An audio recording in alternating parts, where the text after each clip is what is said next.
The IWC is weird. I love professional wrestling. It's been a hobby of mine for over 20 years, so you should think it'd be pretty fun to talk about wrestling online, right? You'd be wrong. Wrestling fans are total weirdos. Sometimes the things people really focus on are strange. Strange to the point where I almost don't understand what other people like about wrestling. It's really only a perspective thing, but I felt like screaming into the void about it because why not? Now this is one that really gets my goat. I feel like I'm going insane every time I see it, as a matter of fact. There's this notion that somehow professional wrestling matches don't tell stories. Professional wrestling matches inherently tell stories. Even clusterfuck spot matches tell stories. Even Christy Lynn versus Living Dead Girl tells a story. And that's the greatest match of all time. Pro wrestling is a global phenomenon because the storytelling is all physical. There's no language barrier. That's why there's so much crossover appeal with Mexican and Japanese wrestling. People weren't mailing each other tapes of Misawa versus Kawada because of an in-ring promo segment. It's all because you can follow the story entirely through the physical action. Promos are supposed to be a means to an end, not an end themselves. It's like when you see a live band and the singer talks between songs. They're doing it to prime you to get excited for the next song they play. Imagine if James Hetfield just talked for 20 minutes between songs. You'd be pissed off, and rightfully so. Something I noticed is paired with is, what about the casual fan? To which I say this: if you were to show a wrestling segment to one of these casual fans, would you show them a Darby Allin match or a Bloodline segment? Keep in mind, the casual fan hasn't had a crusty old man telling them you shouldn't do cool bumps for the last 20 years. Darby Allin is the biggest fucking moron that has ever stepped foot on this earth and drawn a breath. To set up the plot of a Darby Allin match, you really just have to say, this twink is gonna get killed. Whereas, for the Bloodline stuff, oh, Neptune. I don't know about you, but I'm doing the Darby Allin match every time. The industry is not fully healed since Vince Russo convinced people the story happens here and not here. Here's one that's 1000% a WWE fan thing. It wasn't always like this, you know. I remember people being excited to see wrestlers who were new to them. Now they only care about wrestlers who are new to the 3 letters they like. The very night I write this sentence, Tama Tonga debuted in a surprise on SmackDown to a generally excited response. This is the same fan base who shit on bringing in Jun Akiyama. Jun Akiyama! If I could circle back to wrestling being a universal language, you don't really need to know a lot about someone before watching them wrestle. They hit, they suplex, they probably jump off the rope. What is there not to understand? I find this in even more bad faith because these outside guys they bring in are usually put with fan favorite regulars, so what's the deal? You know Bryan Danielson is probably one of the best technical wrestlers of all time. So when you watch him wrestle Hechicero, even if you've never seen Hechicero wrestle before and Hechicero is able to wrestle circles around him, and Danielson doesn't have a single answer for anything Hechicero does, you say, oh shit, this guy is a crazy technical wrestler. Now I've not really made it a secret here.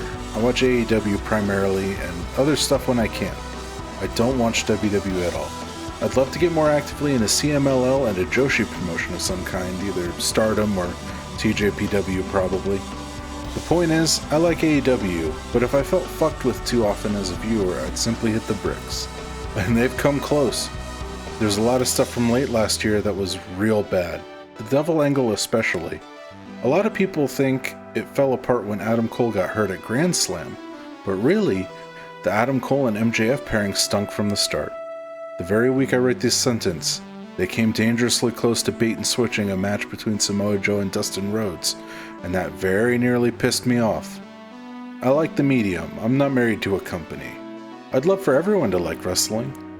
It'd be cool if AEW drew 6 billion views every week, with the other 2 billion sickos not thinking it's hardcore enough and only watching Freedoms. It would not affect my enjoyment in the slightest. I think there's a shitty viewpoint that wrestling either happens in WWE or in a shitty bingo hall, or if the wrestling is impressive, it should happen under the AEW umbrella.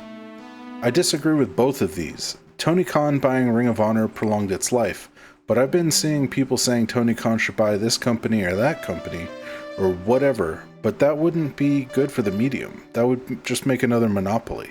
I am a fan of the interpromotional partnerships, though. As for WWE or bingo halls, other than pointing out that this just isn't true, what's wrong with wrestling in a bingo hall? Some excellent wrestling has happened in high school gyms, rec centers, armories, even VFW halls. And no, not as many people have seen this stuff as have seen WWE, but that doesn't make it lesser. If I can use Metallica again, those guys weren't playing arenas up until their 5th album, but they worked their way up from playing in bars in LA. Some of the material they played in those bars, they play to this day. But does playing it now in front of more people make it more important than when they played it then? The same is true for wrestlers too.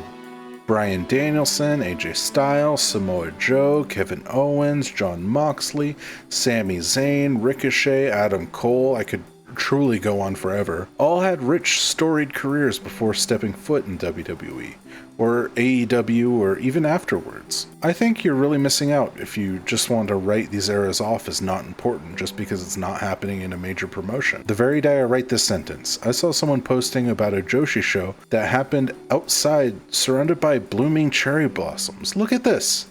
It's beautiful. It legitimately brings a tear to my eye. This section was supposed to be about endless ratings and attendance talk, but come on, we know that doesn't matter. WWE is in a hot period right now, AEW is in a cold one. WWE will cool off, AEW will heat up, and that's just the way it works. The only people that care about ratings are the companies themselves and the networks that are on, and WWE just signed a huge deal with Netflix, and Warner Brothers Discovery seem happy with AEW, so like what you like and just don't yuck someone else's yum. Try stuff. If you like someone in WWE or AEW right now, odds are you'll like them outside of that too. And that might mean you get into whoever that person is facing, so you'll check more of them out and find even more people that you like. And for God's sake, leave Dave Meltzer alone.